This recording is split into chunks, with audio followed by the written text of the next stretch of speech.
BNP সরকারের ঘাড়ে প্রায় 23,85,000 কোটি টাকার ঋণের বোঝা। আওয়ামী লীগ সরকারের বিশাল ঋণের দায় নিতে হয় অন্তর্বর্তী সরকারকে। ঋণের সেই ধারাবাহিকতা থেকে বেরোতে পারেনি অন্তর্বর্তী সরকার, বরং তারা এই ঋণ পরিস্থিতি আরও নাজুক অবস্থায় রেখে গেছে। আর ঋণের এই বিশাল চাপ সামলানো নতুন সরকারের সামনে এখন বড় চ্যালেঞ্জ। এছাড়া চড়া মূল্যস্ফীতি, খেলাপি ঋণের ভারে ভঙ্গুর আর্থিক খাত, আস্থার তলানিতে থাকা পুঁজিবাজার, এসব চ্যালেঞ্জ নিয়েই শুরু করতে হচ্ছে বিএনপি সরকারকে। গণ অভ্যুত্থানে 2024-এর আগস্টে আওয়ামী লীগ সরকারের পতন হয়। বৈদেশিক ঋণ, লাগামহীন মূল্যস্ফীতি, রিজার্ভের পতন, ডলার বাজারের অস্থিরতা, বিপুল বাণিজ্য ঘাটতি আর তীব্র তারল্য সংকট মোকাবেলার দায় পড়ে ডক্টর ইউনূসের সরকারের ওপর। বাঘা বাঘা অর্থনীতিবিদ নিয়ে গঠিত অন্তর্বর্তী সরকার পতন সামাল দেওয়ার লড়াইয়ে নামে। শেষ পর্যন্ত এই সরকারও আওয়ামী লীগের মতোই হয়ে পড়ে ঋণ নির্ভর।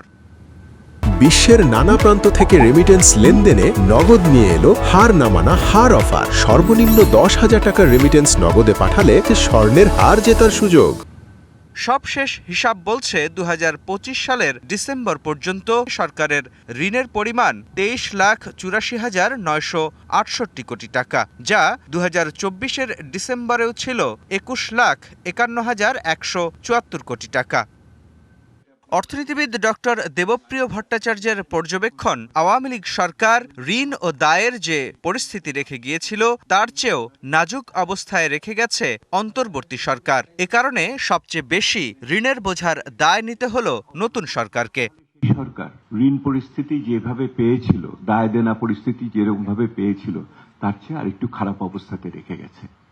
এটি হলো সত্য, এবং সেটা কি কারণে হয়েছে আমরা ব্যাখ্যা করতে পারি। সেটা হলো রাজস্ব আদায়ের কারণে, অভাবের কারণে হতে পারে, বা চলতি ব্যয়কে তারা সংকোচন করতে পারে নাই দেখে। এছাড়াও কোটি গ্রাহকের আমানত ফেরতের চাপ, নিত্যপণ্যের দামের লাগাম টানার মতো পরিস্থিতির মুখোমুখি হতে হবে নতুন সরকারকে।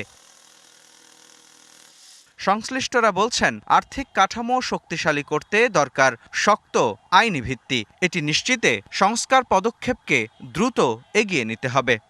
নতুন সরকারের একটা রাজনৈতিক দর্শন থাকবে। ইন্টারিম গভর্নমেন্টের সব পলিসির সাথে একমত নাও হতে পারে। এটার বিকল্প একটা জিনিস পন্থা দাঁড় করা এবং সেটাকে বাস্তবায়ন করাটা একটা চ্যালেঞ্জ। অর্থাৎ আর্থিক খাতে একটা বড় চ্যালেঞ্জ নিয়ে নতুন সরকার তাদের যাত্রা শুরু করবে। আঞ্চলিক প্রতিযোগিতায় টিকে থাকতে বৈদেশিক বাণিজ্য ব্যবস্থাপনাকে ঢেলে সাজানোর পরামর্শ বিশ্লেষকদের। ম্যাক্রো ইকোনমিক স্টেবিলিটিটা মোটামুটি সামনে এসে গেছে। এখন নেক্সট ফেজ হচ্ছে ইনভেস্টমেন্ট, বিনিয়োগ আনা এবং অর্থনীতিকে আরো চাঙ্গা করে ওঠা। বিশেষজ্ঞরা মনে করছেন, অর্থনৈতিক স্থিতিশীলতা ফেরাতে আইনের কার্যকর ব্যবহার, জবাবদিহি নিশ্চিত করা এবং অর্থ পাচারে ঠেকানো নতুন সরকারের অন্যতম চ্যালেঞ্জ। মুস্তফা মাহবুব, ডিবিসি নিউজ, ঢাকা।